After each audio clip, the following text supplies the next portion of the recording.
이복의 젊은 선비, 자네는 10년 공부한 과거 급제의 영광보다 내 변 냄새가 더 향기로운가 보지.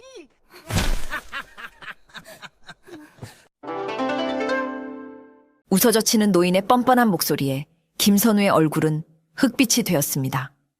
오시를 알리는 북소리가 저 멀리서 둥둥 울려 퍼지는데 그의 등에는 무거운 노인이 매미처럼 달라붙어 있었고 코끝을 찌르는 악취는 정신을 혼미하게 만들 지경이었습니다. 이것이 과연 하늘이 내린 시험인지 아니면 전생에 지은 업보인지 분간조차 가지 않는 절체절명의 순간 선우는 이를 악물고 진흙탕 길을 내달리기 시작했습니다. 남산골 샌님이라 불리는 김선우의 집안은 찢어지게 가난하여 쥐새끼조차 먹을 것이 없어 피해간다는 말이 돌 정도였습니다. 선우는 병석에 누운 노모가 밤새 콩기름을 아껴가며 삼 껍질을 꼬아 만든 집신 켤레를 받아 들고는 목이 메어 참아 신을 수가 없었습니다. 이번 과거 시험인 식년시에 급제하지 못한다면 약 한 첩 제대로 써보지 못한 어머니를 볼 면목이 없음은 물론이요. 선대부터 이어져 온 가문의 명맥이 끊길 판국이었습니다. 그는 보찜 깊숙이 붓한 자루와 먹 하나, 그리고 어머니가 눈물로 빚은 주먹밥 한 덩이를 챙겨 넣으며 비장한 각오를 다졌습니다. 문지방을 넘는 그의 발걸음은 천리 길을 떠나는 나그네의 설렘보다는 사지로 들어가는 장수의 결기처럼 무겁고 단단했습니다.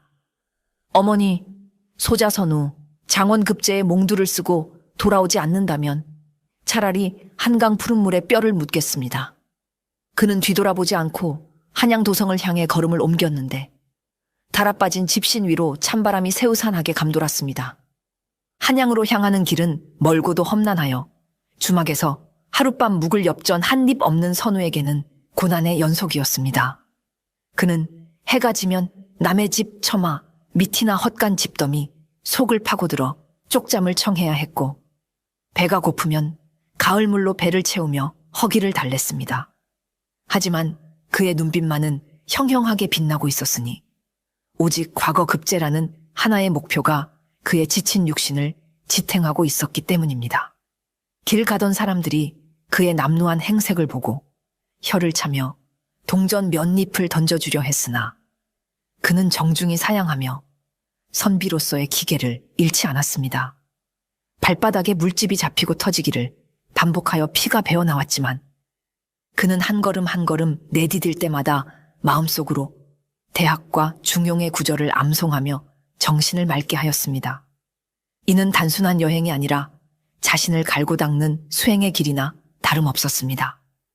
마침내 한양도성이 눈앞에 보이는 해화문 박십리 고개에 당도했을 때 해는 이미 중천을 향해 가고 있었고 과거장 입실 시간인 오시가 임박해오고 있었습니다.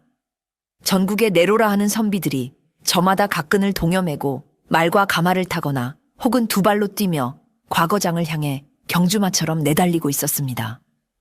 선우 역시 수미터 끝까지 차올라 심장이 터질 것 같았지만 눈앞에 보이는 성문만 통과하면 된다는 희망에 마지막 전 먹던 힘까지 짜내어 발을 놀렸습니다. 그런데 바로 그때 길가 무성한 덤불숲에서 사람의 것이라고는 믿기 힘든 가냘프고 애처로운 신음소리가 그의 귓가를 때렸습니다. 아이고, 나 죽네.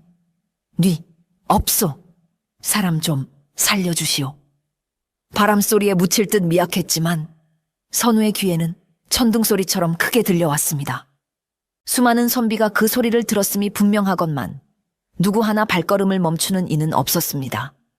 개중에는 소리가 나는 쪽을 힐끔 쳐다보고는 에이, 재수없게 시험 당일에 곡소리라니 하며 침을 퇴뱉고 지나가는 자도 있었고 저런 거지는 관아에서나 챙길 일이지 우리 같은 선비가 알 바 아니다 라며 옷자락을 걷어 올리고 쏜살같이 달아나는 자도 있었습니다. 모두가 일각이 여삼추인 상황에서 낯선 이의 고통 따위는 자신의 앞날에 비하면 아무것도 아닌 것처럼 치부해버린 것입니다. 선우의 다리도 본능적으로 앞으로 나가려 했지만 그의 마음속 깊은 곳에서 울리는 양심의 소리가 발목을 잡았습니다. 그는 거칠게 숨을 몰아쉬며 잠시 멈춰 섰고 덤불 속을 응시하는 그의 눈동자는 갈등으로 인해 심하게 흔들렸습니다. 선우는 쿵쾅거리는 심장을 부여잡고 그 자리에 우두커니 서서 덤불 쪽을 바라보며 치열한 내적 갈등에 휩싸였습니다. 지금 이 발걸음을 멈추고 저 소리의 주인을 살핀다면 지난 10년간 뼈를 깎는 고통으로 쌓아 올린 공든탑이 순식간에 무너져 내릴 것이 자명했습니다. 병석에 누운 어머니의 퀭한 눈동자가 눈앞에 아른거렸고 가문을 일으켜야 한다는 막중한 사명감이 그의 어깨를 짓눌렀습니다. 눈 딱 감고 지나가자. 나 하나 없어도 누군가는 구해주겠지. 이번 기회를 놓치면 3년을 더 기다려야 한다. 고민하던 찰나 덤불 속에서 다시 한번 물 좀 하는 처절한 목소리가 들려왔습니다. 그때 선우와 같은 고향 출신인 박생원이 헐레벌떡 뛰어오다 멈칫거리는 선우를 발견하고 소리쳤습니다. 이복의 김선비, 자네 여기서 굿이라도 버릴 셈인가? 해가 중천인데 넋을 놓고 있다니 제정신이야. 박생원은 선우의 시선이 머무는 덤불 쪽을 흘깃 보더니 코웃음을 치며 말을 이었습니다. 저런 다 죽어가는 늙은이로군. 저런 거지는 나라님도 구제 못한다는 말이 있지 않나. 자네가 지금 맹자 흉내를 낼 때가 아닐세. 어서 가세. 금마가 우리를 기다리고 있단 말일세. 박생원은 선우의 옷소매를 잡아 끌었지만 선우는 뿌리치듯 제자리에 못 박혀 있었습니다. 박생원은 에이, 미련곰탱이 같은 놈. 너는 평생 남산골 샌님 꼴을 못 면할 게다. 라고 악담을 퍼붓고는 뒤도 돌아보지 않고 과거장을 향해 달려갔습니다. 박생원의 뒷모습이 시야에서 사라지자 선우는 깊은 한숨을 내쉬며 결심을 굳힌 듯 덤불숲을 헤치고 들어갔습니다. 그곳에는 행색이 남루하다 못해 넝마주의보다 못한 노인이 다리가 부러진 듯 퉁퉁 부어오른 발목을 부여잡고 쓰러져 있었습니다. 노인의 얼굴은 흑투성이에 입술은 바짝 말라 비틀어져 있었고 퀭한 눈동자는 초점을 잃어 당장이라도 숨이 넘어갈 듯 위태로워 보였습니다.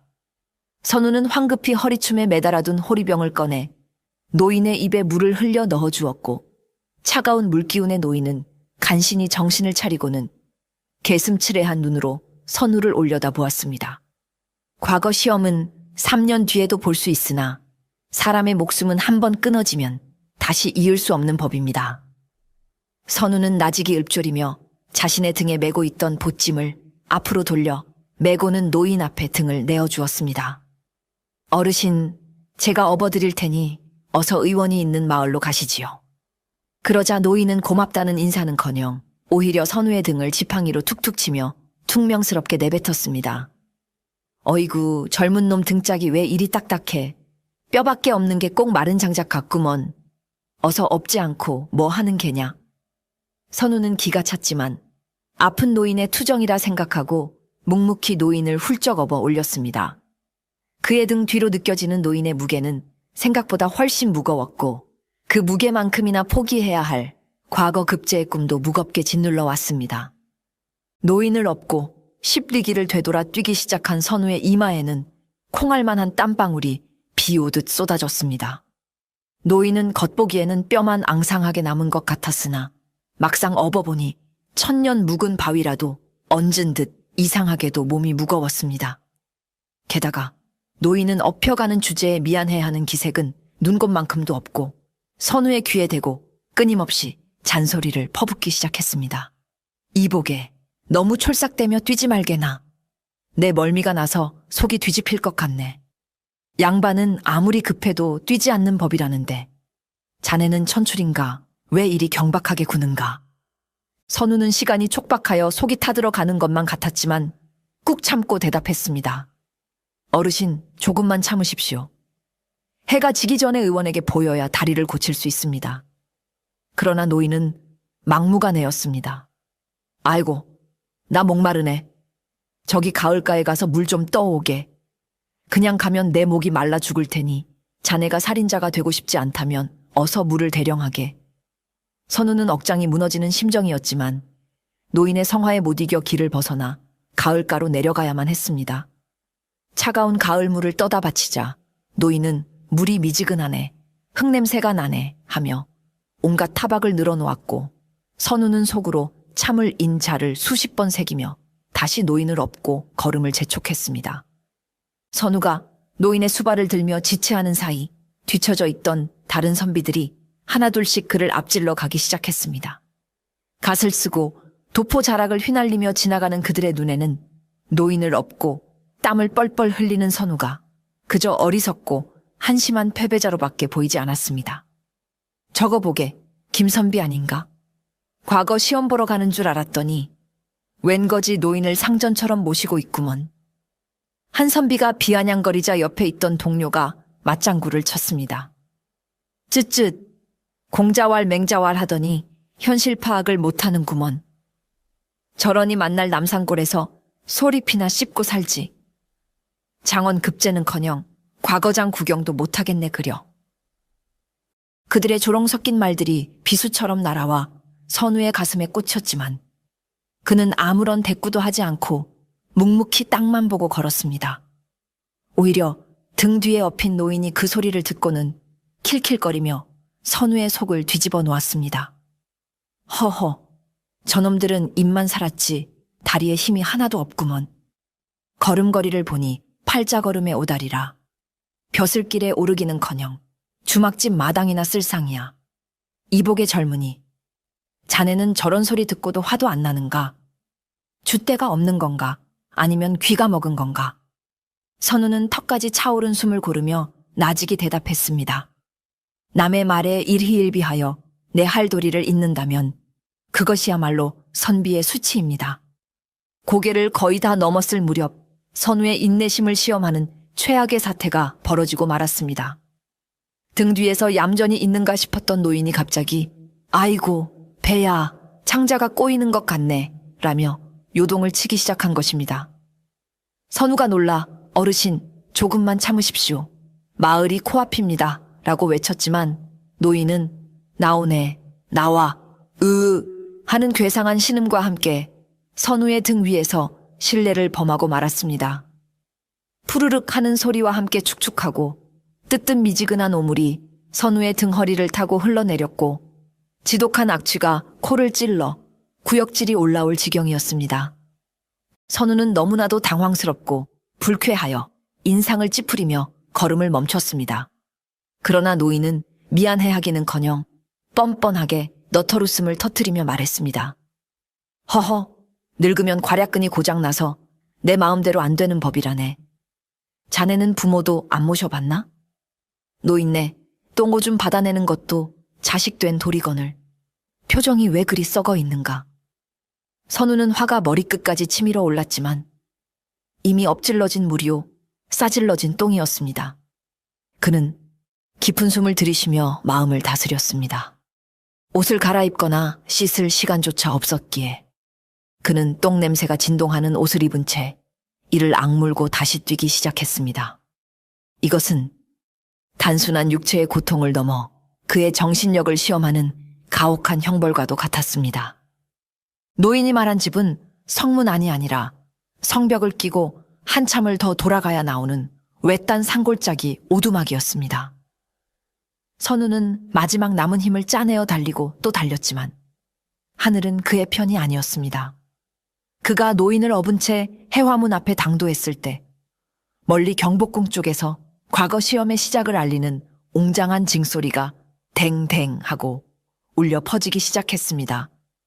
그 소리는 선우의 심장을 내려치는 망치 소리와도 같았고 10년 공부가 허공으로 흩어지는 절망의 종소리였습니다. 성문 앞에는 이미 창을 든 포졸들이 입구를 막아서고 있었고 늦게 도착한 몇몇 선비들이 통곡하며 문을 두드리고 있었습니다. 시험이 시작되었소. 입실 금지요. 썩 물러가지 못할까. 성문지기에 서슬퍼런 호통의 선우는 그 자리에 털썩 주저앉고 말았습니다. 다리에 힘이 풀려 더 이상 한 발자국도 움직일 수 없었습니다. 눈앞이 캄캄해지고 이명이 들려왔습니다. 어머니의 기대, 가문의 부활, 자신의 꿈. 모든 것이 저 굳게 닫힌 성문 너머로 사라져 버린 것입니다. 등 뒤의 노인은 징소리를 듣고도 태연하게 하품을 하며 말했습니다. 어이구, 시끄러워라. 잠 좀 자려는데 웬 징을 저리 쳐대는지. 이보게 뭐 하는가. 내 집은 여기서 반리는 더 가야 하네. 어서 일어나게. 선우는 허탈한 웃음이 나왔습니다. 그는 비틀거리며 다시 일어났습니다. 이미 늦은 거 끝까지 데려다 주기나 하자는 체념 섞인 옥이었습니다. 과거를 포기한 선우는 터덜터덜 걸어 노인이 손가락으로 가리킨 남산골 끄트머리에 외진 초가집에 도착했습니다. 그곳은 사람이 산다고 믿기 힘들 정도로 쓰러져가는 오두막이었고 마당에는 잡초가 무성했으며 살인문은 반쯤 부서져 덜렁거리고 있었습니다.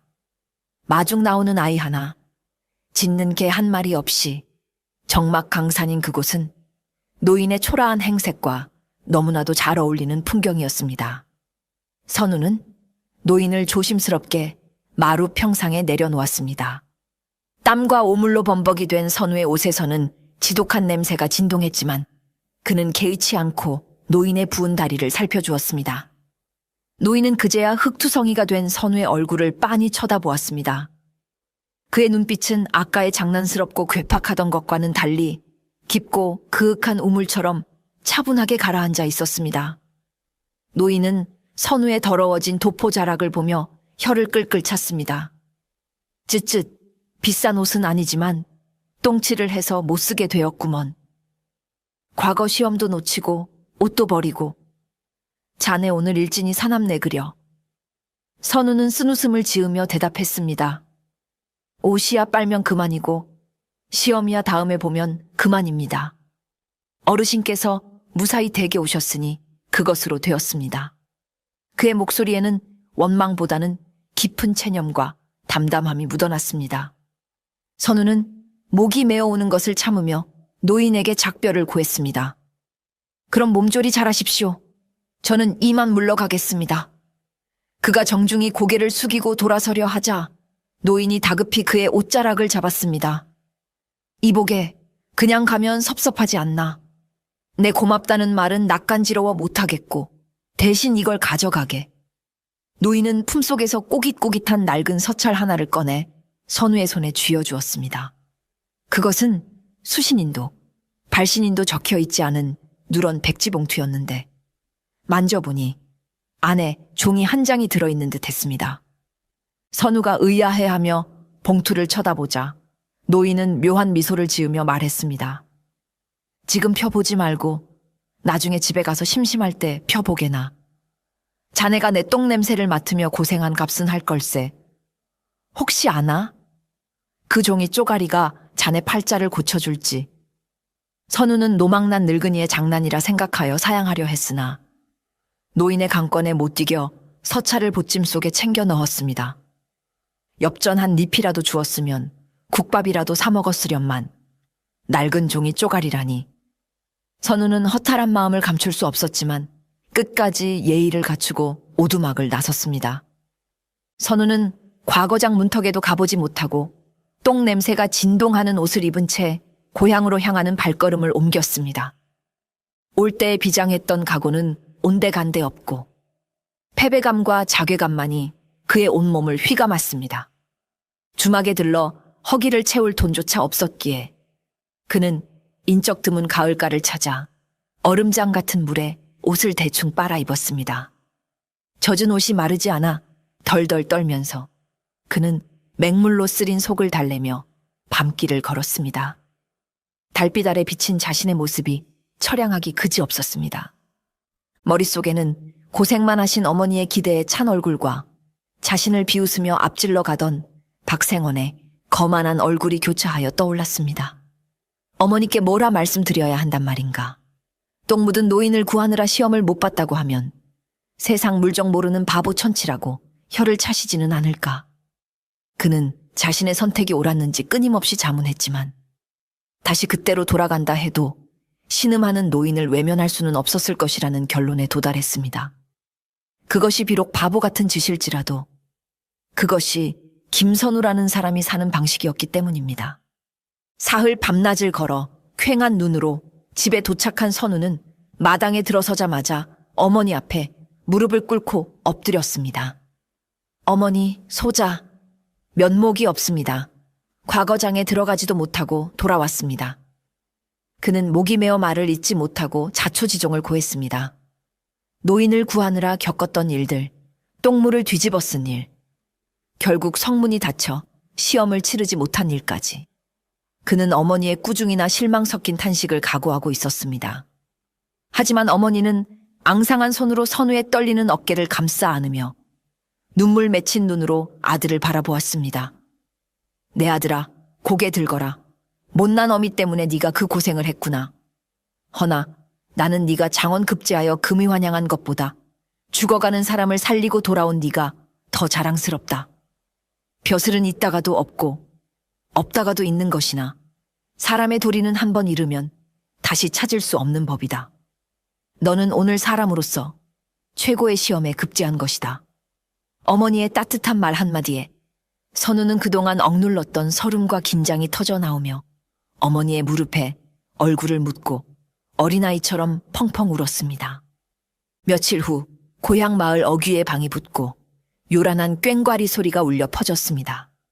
선우와 함께 떠났던 박생원이 소가에 급제했다는 소식이 전해진 것입니다.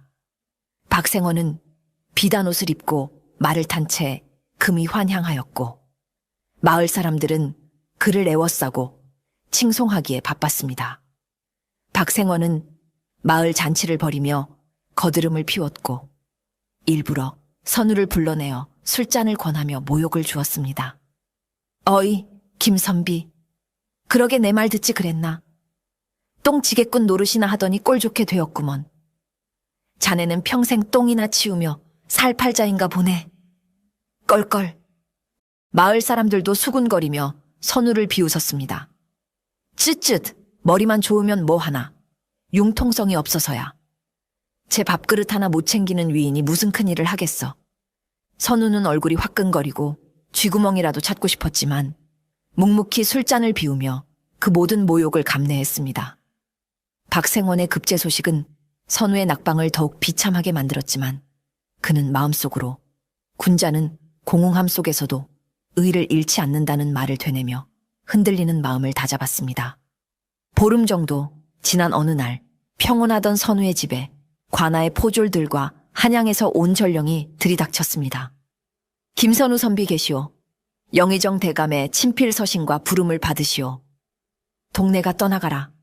외치는 전령의 목소리에 마을 사람들이 구름처럼 몰려들었습니다. 영의정이라니. 시골 구석에서는 이름만 들어도 오금이 저리는 높은 분이 아닌가. 박생원조차 놀라서 입을 다물지 못했습니다. 사람들은 선우가 한양에서 무슨 큰 죄를 지어 잡혀가는 것이라 지레짐작하고 수군거렸습니다. 선우 역시 당황하여 방문을 열고 나갔습니다. 전령은 정중하게 예를 갖추며 비단으로 쌓인 서신을 내밀었습니다. 대감마님께서 선비님을 급히 찾으십니다.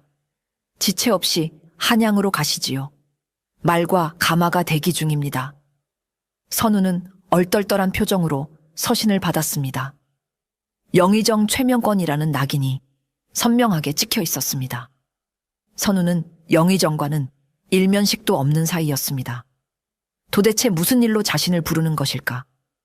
혹시 그 노인이 도망자였거나 역적이었는데 자신이 도와준 것이 화근이 된 것은 아닐까?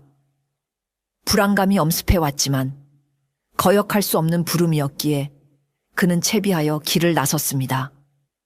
선우는 영문도 모른 채 전령이 준비한 말을 타고 다시 한양으로 향했습니다. 이번에는 낡은 집신이 아니라 편안한 안장 위였지만 마음은 지난번보다 더 불편하고 무거웠습니다. 그는 전령에게 낡은 서찰 이야기를 꺼내보려 했으나 전령은 가보시면 합니다. 좋은 일이니 너무 걱정 마십시오. 라는 알쏭달쏭한 말만 남길 뿐이었습니다. 며칠을 달려 도착한 한양의 북촌, 으리으리한 대감 대갑에 당도하자 선우는 그 위세에 압도되었습니다. 소슬대문이 하늘을 찌를 듯 높았고 담장은 끝이 보이지 않을 정도로 길게 뻗어 있었습니다. 내가 이곳에 발을 들여도 되는 것인가? 대문 안으로 들어서자 잘 가꿔진 정원과 수많은 하인이 분주하게 오가는 모습이 보였습니다. 선우는 잔뜩 주눅이 든 채 안내를 받아 사랑채 마당에 섰습니다. 심장이 터질 듯 쿵쾅거렸습니다. 설마 그 노인이 이 댁에서 물건을 훔쳐 달아난 도둑이었고 자신이 공범으로 몰리는 것은 아닐까 하는 불길한 상상마저 들었습니다. 잠시 후 굳게 닫혀있던 사랑방 문이 스르르 열리며 누군가가 모습을 드러냈습니다. 사랑방 문이 열리고 선우의 눈앞에 나타난 인물은 금관조복을 갖춰 입고 위엄있게 앉아있는 백발의 노인이었습니다. 형형한 눈빛과 기품 있는 자태는 감히 범접할 수 없는 위엄을 뿜어내고 있었습니다. 선우는 황급히 엎드려 절을 하려 했습니다. 그런데 노인이 호탕하게 웃으며 자리에서 벌떡 일어나 대돌 아래로 내려왔습니다. 어서 오게, 내 등짝 친구. 옷은 좀 빨았는가? 냄새가 꽤 고약했을 텐데 말이야. 껄껄. 선우는 귀를 의심했습니다. 그 목소리, 그 말투, 그리고 저 호탕한 웃음소리. 고개를 들어 노인의 얼굴을 자세히 보니 주름진 눈가와 장난기 어린 인매가 낯이 익었습니다. 세상에, 바로 그날 해화문 고개에서 똥을 지리며 제 등에서 온갖 투정을 부리던 그 거지 노인이었습니다. 그가 바로 당대의 영의정 최명원 대감이었습니다. 대감마님, 아니, 어르신이 어찌... 선우는 너무나 놀라 입을 다물지 못하고 털썩 주저앉을 뻔했습니다. 최 대감은 선우의 손을 덥석 잡으며 말했습니다. 자네가 나를 살렸네. 그리고 자네가 나를 깨우쳤지. 최 대감은 선우를 방으로 들이고 차를 내오게 한 뒤 자초지종을 털어놓았습니다. 그는 조정의 관리들이 백성의 고충은 모르고 글재주만 뽐내며 당파 싸움에만 몰두하는 세태를 한탄하고 있었습니다.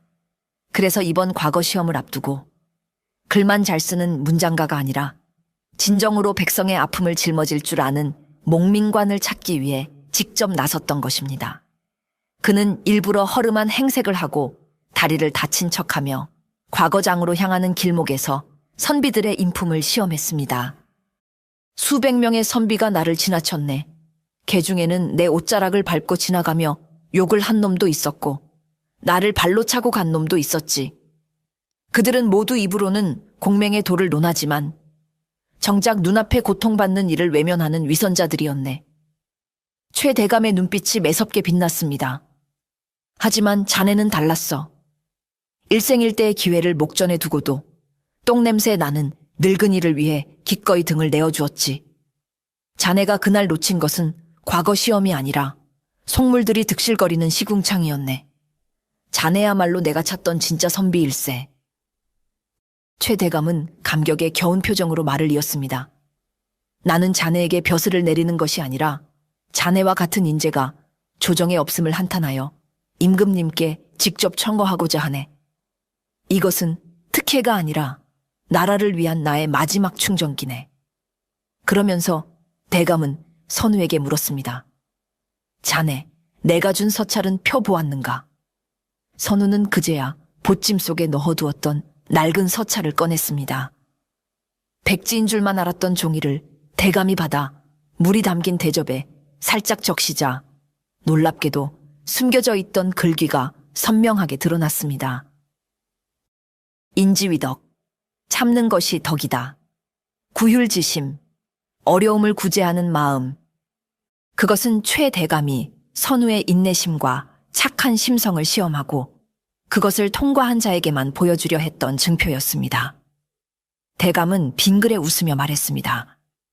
이 서찰을 들고 내일 입궐하게. 임금님께서 자네를 기다리고 계시네. 자네가 격식을 갖춘 과거 시험은 치르지 못했으나 내일 치를 시험은 그보다 훨씬 더 어렵고 중요한 시험이 될 걸세. 다음 날 선우는 초의 대감의 뒤를 따라 편전으로 들어갔습니다. 조정 대신들이 도열한 가운데 임금의 용안을 마주하게 되었습니다. 임금은 선우를 내려다보며 물었습니다. 과거 시간에 늦은 자를 어찌 등용하겠는가? 국법은 엄중한 것이다. 장내가 술렁거렸습니다. 그때 초의 대감이 나서서 엎드려 고했습니다. 전하, 이 자는 게을러서 늦은 것이 아니옵니다. 죽어가는 백성을 구하느라 자신의 앞날을 버리고 인륜을 택하였기에 늦은 것이옵니다. 소신이 바로 그 증거이옵니다.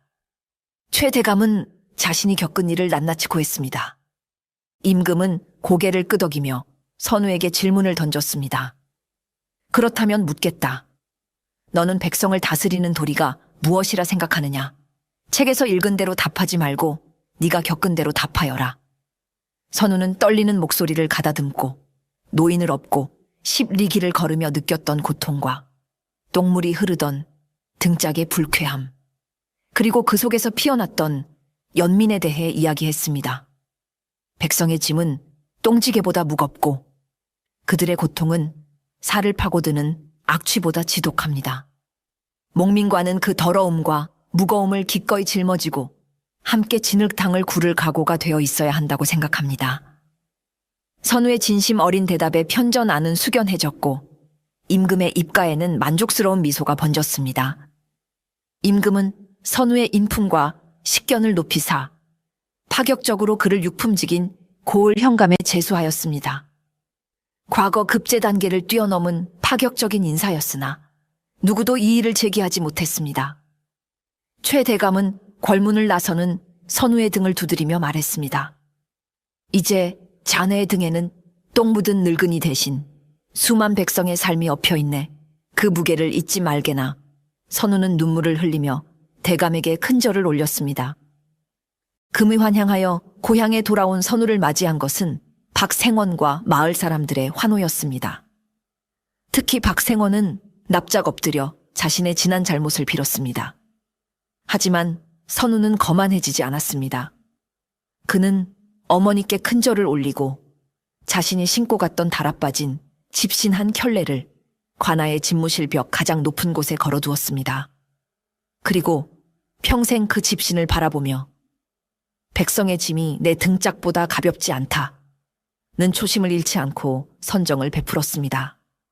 그의 등은 언제나 백성들을 위해 굽어 있었으나 그 어떤 관리보다 높고 곱게 백성들의 마음속에 기억되었습니다. 었습니다. 었습니다. 었습니다. 었습니다. 었습니다. 었습니다. 었습니다. 었습니다. 었습니다. 었습니다. 었습니다. 었습니다. 었습니다. 었습니다. 었습니다. 었습니다. 었습니다.